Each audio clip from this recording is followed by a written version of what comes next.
Next up, we have the Global Coordinator for TZM Education.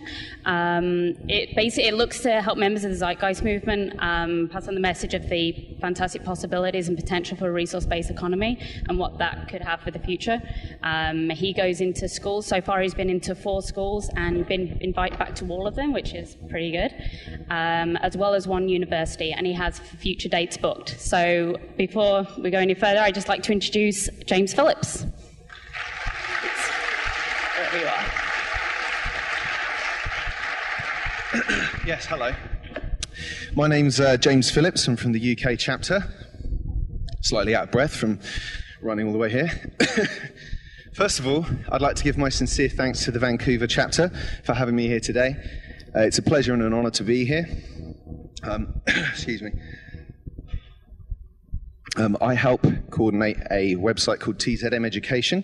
This site's purpose is to help movement members to get the ideas of a resource-based economic model into the education system and to collect the studies and research that validate the educational proposals needed for such a system to come to fruition. Upon coming to the movement, a profound realization hit me when I finally understood our materials. That was the need to influence the educational system at large and the amazing potential this approach could have with regards to the much-needed transition into a resource-based economy. The reason for this is twofold. The first is that schools house people with less culturally indoctrinated mindsets that are more willing to take on new ideas. Cheers. This potential openness a child has towards the notion that they really could radically change the world and make it a better place is not merely to be passed off as simple childish naivety. Children bring new eyes to old problems, and they don't have the same cultural baggage that many adults will have from years of having their aspirations for a better world beaten down. The real problem is, in my view, that many in the adult world have simply forgotten how to view the world through the eyes of a child. Wouldn't the definition of naivety, immaturity, selfishness, and irresponsibility be to think that you can have infinite growth on a finite planet? After all, this is what the adult world says makes sense, right? Then we have the audacity to lecture kids on how to behave. It's high time the adult world took a moment to pause and reflect on how they used to view the world when they were a child, and they'll quickly see it for what it is, a playground. And guess what? Playgrounds have to be looked after, otherwise playtime is over. And the second is that the educational system controls society and how it operates. Therefore, it's not really that surprising that most schools in this system are there largely to establish fixed habits of response to authority. They are the engine room for the creation of the mindset needed to fuel the system in which they exist. As I will point out in part 1 of this presentation, our current system of coercive compulsory education's intrinsic design features reinforce obedience, docility, and act largely as a cookie-cutting plant to pump out an obedient population of work slaves ready for the marketplace. Through the use of coercion to create conformity to the prevailing status quo, the current educational system preserves itself largely by stifling independent, critical thinking skills. This is expected when you understand that culture reflects education and education reflects culture. They have to for the system to function at all. And in part 2, we'll take a look at some of the potential educational perspectives that could help bring about the much-needed transition into a resource-based economy. Part 1, the history of coercive education. In pre-literate societies, education was achieved orally and through observation and imitation. The young learned informally from their parents, extended family, and grandparents.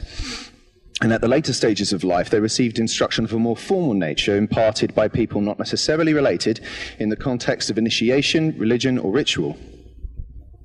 With the development of the reading and writing and eventually the printing press, it became possible for stories, poetry, knowledge, beliefs, and customs to be recorded and passed on to future generations and a wider social demographic. And thus began one of the first major repressions of education, the restriction in the teaching of literacy. For hundreds of years, reading and writing was kept as the privilege of the privileged across nearly all human cultures.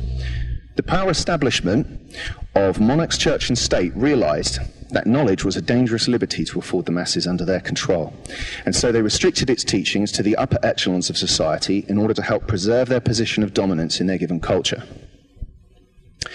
Take the example of William Tyndale.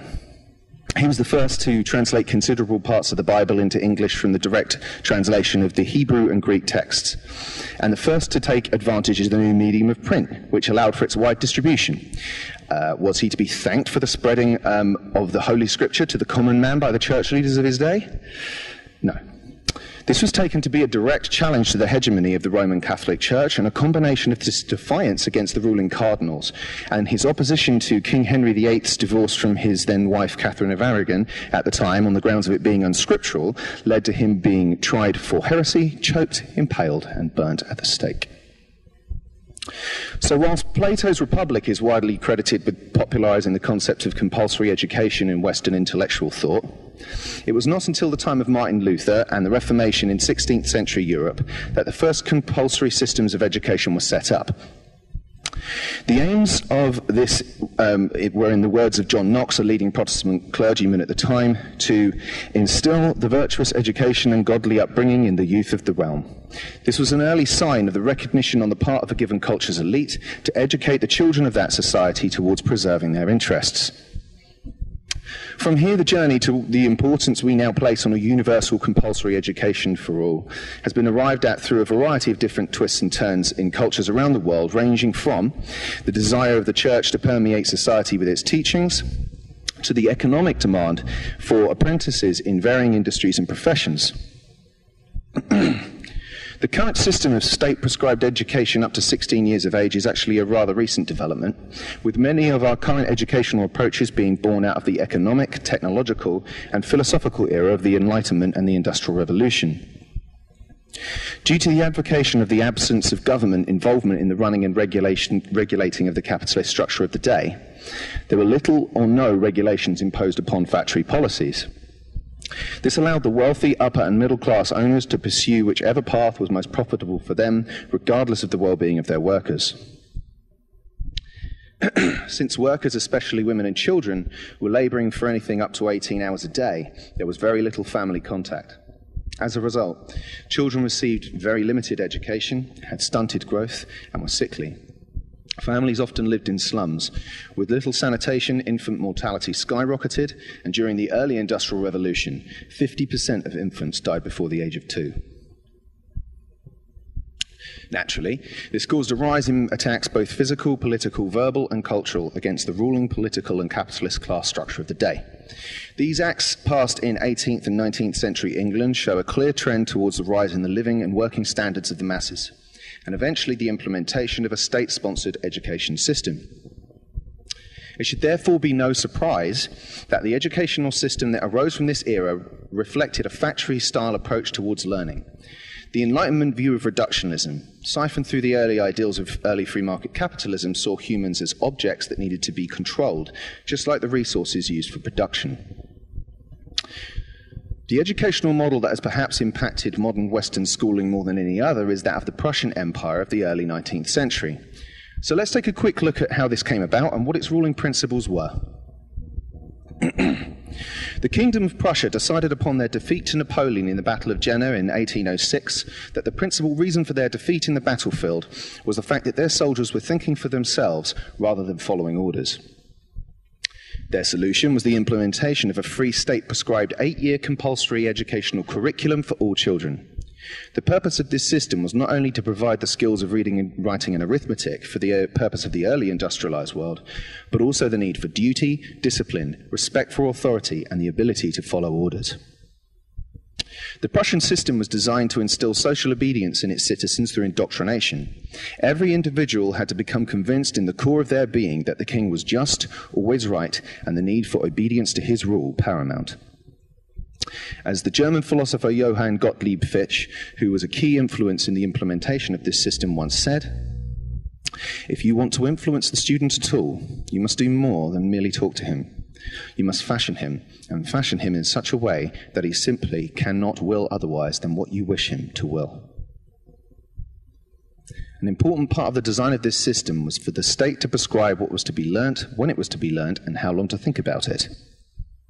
This educational system is widely renowned for the eventual rise of neo-Nazism. Couple this model in with the illusion of choice given by the concept of democracy, and it's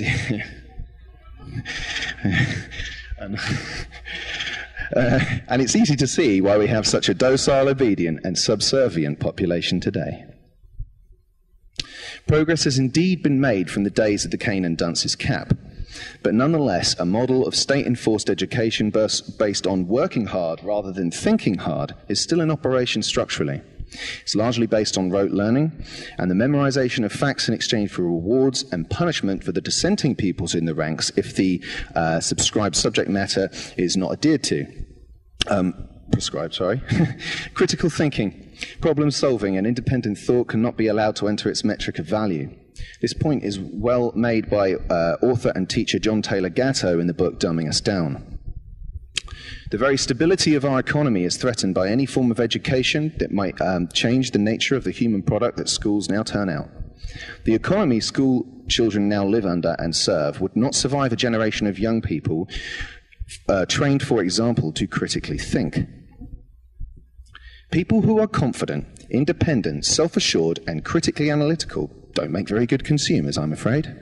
So the first value orientation that's reinforced in our system is that of materialism. Many studies now show what we've long intuitively suspected.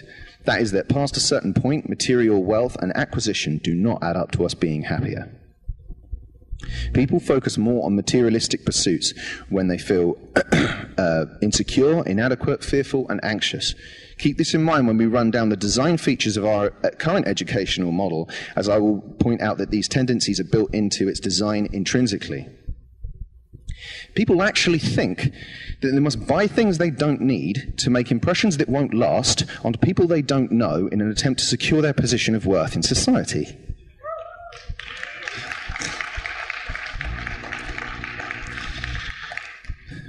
Materialism is therefore a rather easy value system to attack, and many will readily admit that it's a foolish value orientation, but they still go out and buy things they don't need out of a culturally reinforced obligation to the prevailing status quo, as well as the obvious and futile attempt to try and fill an emotional need with a temporary materialistic one. Unfortunately, this void goes unrecognized with the missing components needed to fill it. These being personal purpose, self-realization, self-esteem, belonging, and positive family and communal bonds, none of which come free with your next purchase, I'm afraid. But this is the mind lock that people are stuck in. It defines their belief system through its reinforcement through their culture, and so in turn their worth as a person, despite how despotic it is. Anyone who challenges this precept is ostracized from the herd and marked as a potential threat. It's the same as labeling someone a conspiracy theorist. No need to look at the information objectively, just go with the mainstream view and what authority figures tell you, because after all, why would anybody in authority lie to you? Right? Well, because put simply, that's what they'll do in order to preserve their interests, if necessary. And this is what's being done through the current antiquated design of the school system. For example, it's said that the system is there to promote a love of learning, but upon closer inspection, it's clear to see that this is a fallacy. True learning is self-directed, meaning that it's pursued because it's something the student wants to learn intrinsically through intrigue, not due to the extrinsic motivating factors such as arbitrary grades and test scores. If it's a love of learning you are trying to foster in the young, then this system is the antithesis of that aim.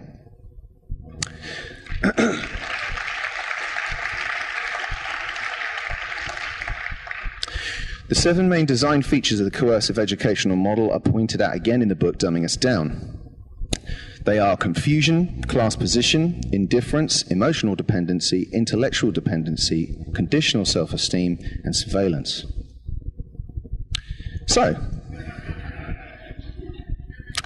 let's go through these attributes briefly, starting with point number 1, confusion. Yes, it was a confusing time, wasn't it? This is instilled through the seemingly unrelated relationship of subjects to each other and the natural world. This is why the question, why will memorizing this information be useful to me later on in life, is so often asked by pupils in school. The real answer is that in a streamlined job market, it probably won't be. School is about completing tasks on time and to the required standard set out by those in command, just like the world of work. Point 2, class position. This is imposed through merits, demerits, grades, praise and punishment to divide and rule the class. Divide and rule. Where have I heard that before?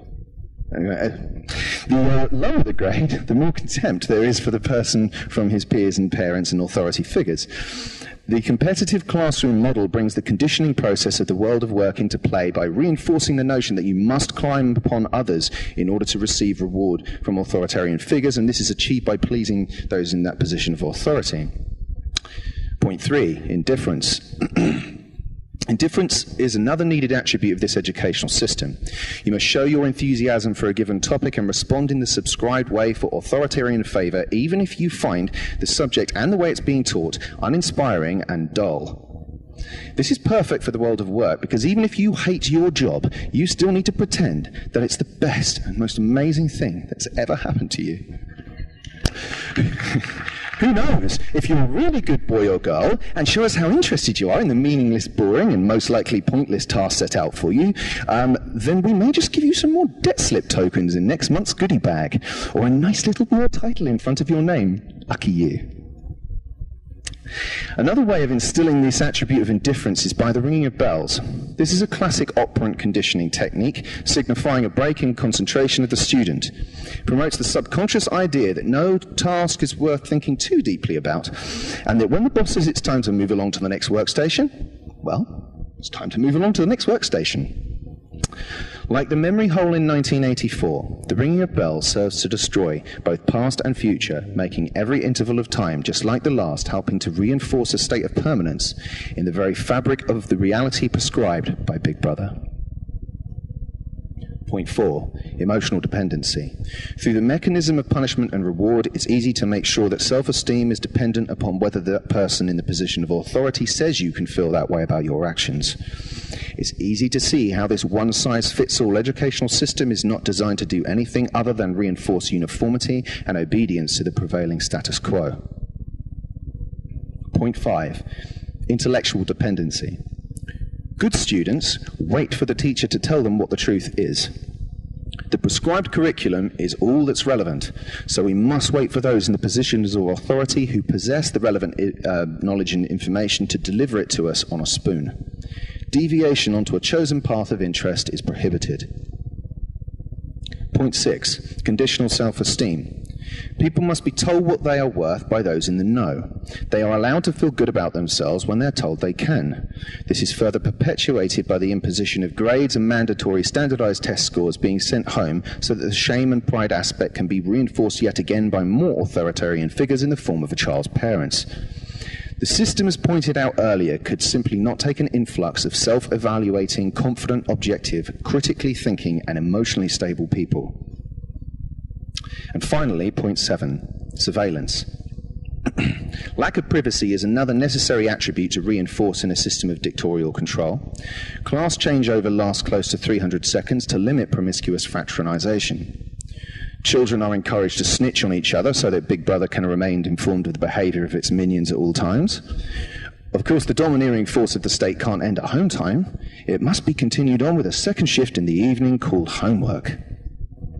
Heaven forbid that simple family time or an individually led-based learning process free from state command and control should take place.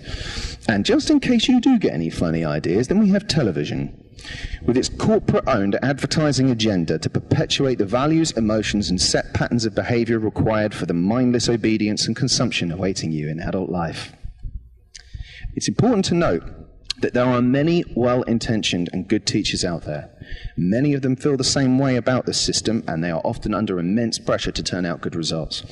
So in some ways, it's simply astonishing that there are any good-natured, fun, inspiring, and vibrant teachers out there at all. Unfortunately for them, it's like trying to pedal a bike uphill with no wheels. The structure itself is flawed. So what do we do about this despotic educational design? How will we change it, and what will our new educational imperatives be? In part 2, we'll look briefly at the educational perspectives needed for a resource-based economy. This is laid out very concisely in the book The Best That Money Can't Buy by Jacques Fresco. A must-read for anyone who wishes to understand the resource-based economy and how it works. The more intelligent our children, the better our lives and the richer our culture will be.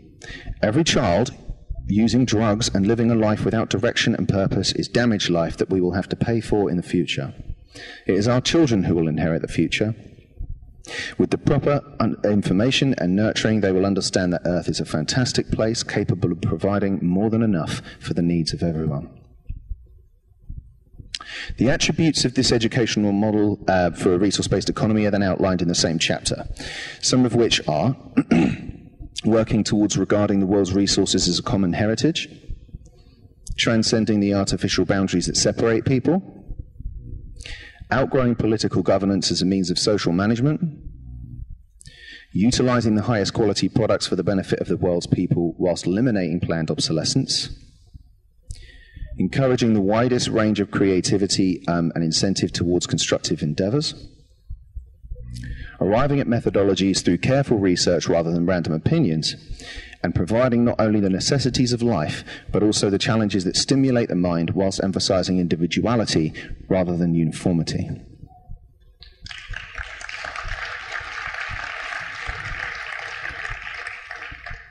Some of these points could well sound strange and be taken out of context without a detailed understanding of what a resource-based economy is, so I'd encourage you to take a look at these in greater detail if needs be. It's worth noting, however, that no one will be forced to accept this system. You either see the merits and potentials of such a direction and constructively apply yourself towards promoting the underlying understanding of the synergistic relationship between ourselves, our surrounding environment, and the need to solve the root causes of problems in an objective manner, or you don't. Using force does not change perceptions, proof does. For these 19 attributes in such an educational perspective to come to fruition, people must understand the merits of collaboration, empathy, learning, and the need for the alignment of ourselves and our social system towards the needs, to our needs, rather, and the emergent nature of reality, or I'm afraid we are simply setting the stage for our own destruction. It's imperative to understand that it's a train of thought that leads to all manifestations of human structures, ideals, understandings, beliefs, and behavior. Therefore, comprehending and cultivating the educational imperatives and values required for this train of thought is itself the system's integrity. Without this, quite simply, there is no resource-based economy. If children are encouraged to question illegitimate authority, be inquisitive, and go beyond previous social contrivances and conventions, then they can and they will. The educational environment does not simply end when you leave school. The human brain is constantly receiving information and filtering it to help us understand the surrounding environment and the required interaction needed for our prosperity and survival within it. It's what makes us so adaptable to changing circumstances. The environment must reinforce the behavior and practice of operations you would like to see in every sense of the word. I'm afraid that you cannot have a competitive, scarcity-preserving, profit-based system of operation for your survival and then try to teach children to go out into the world and be nice and share. The two are diametrically opposed. In an emergent society, a new cultural perspective will be needed to be reinforced that will require our children to push the boundaries of convention and overcome our failings, not perpetuate them. This is why, through approaching the school system directly, that we as a movement can effect the necessary change. There are many interesting and creative ways of doing this. You could play collaborative games and sustainable thought exercises for the younger age ranges.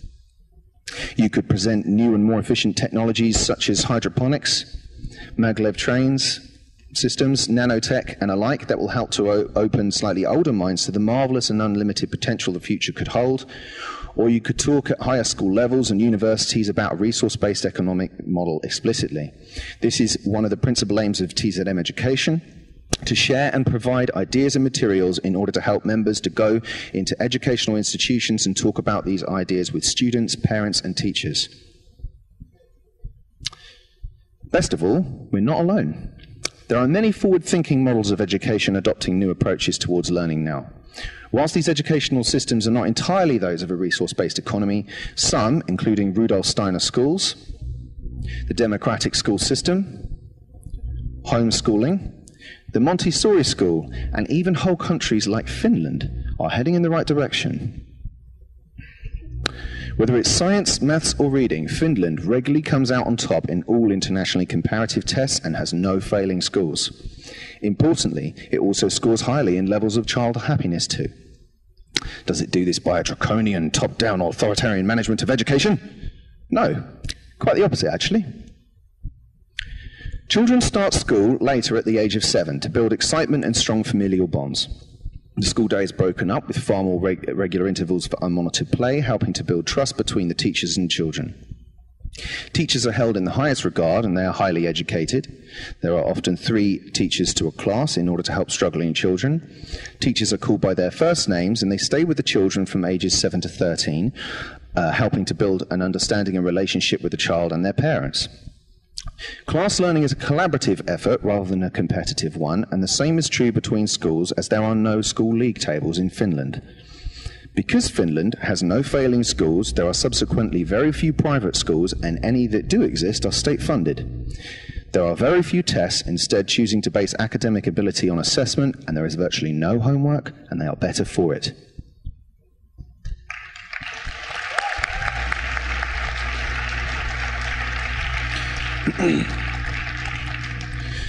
The fact that we may find this surprising only goes to show how far adrift we are in our current understanding of how to foster a true intrinsic love of learning in a child.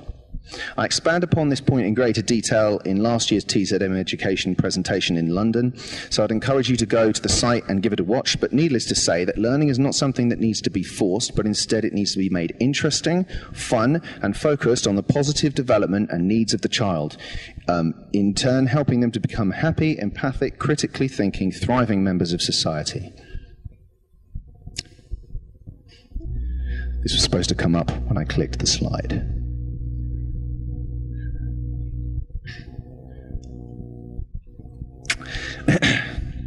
As has been stated in our materials before, personal interest must become social interest if we expect to survive in any meaningful way as a species on spaceship Earth. In this sense, people would become the currency. The next person you meet in a resource-based economy could be a member of a team for research into new medicine, transport systems, or food distribution. To hurt them would be quite literally to hurt yourself. In our current system, the parallel would be to take a $20 bill like this and tear it in half. The reason you don't see that happen is because there's no reinforcement for it. The artificial monetary sequence of value is what is reinforcing our culture today, not people, and that simply has to change. The emergent nature of reality, common good for your fellow man, empathy, and the pursuit of knowledge for the betterment of humankind is the value set that must be promoted to encourage our young people to truly be the light of change they wish to see in the world. If we do nothing, nothing will happen. Don't let people tell you that you're a fool for wanting to change the world for the better. All you will do here with your brief time on this planet is change things, whether you like it or not. What you change and to what extent you change it is contingent upon your actions, not someone else's. For example, if every member of the movement went to just one school and spoke to 100 kids, then we could reach approximately 50 million young adults about to enter this system. We can do it. We're not small. We're not powerless. Don't believe the hype.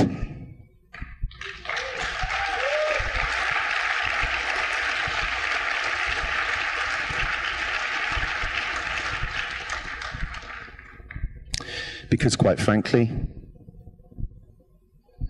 this is not the best we can do.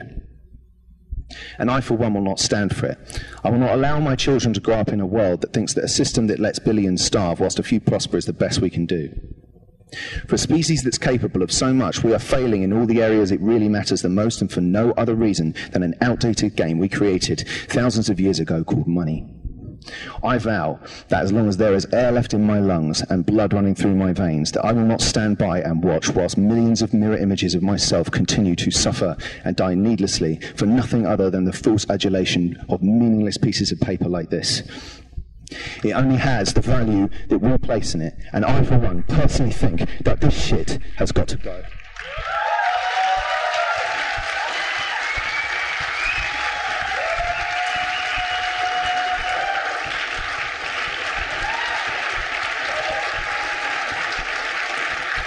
Thank you.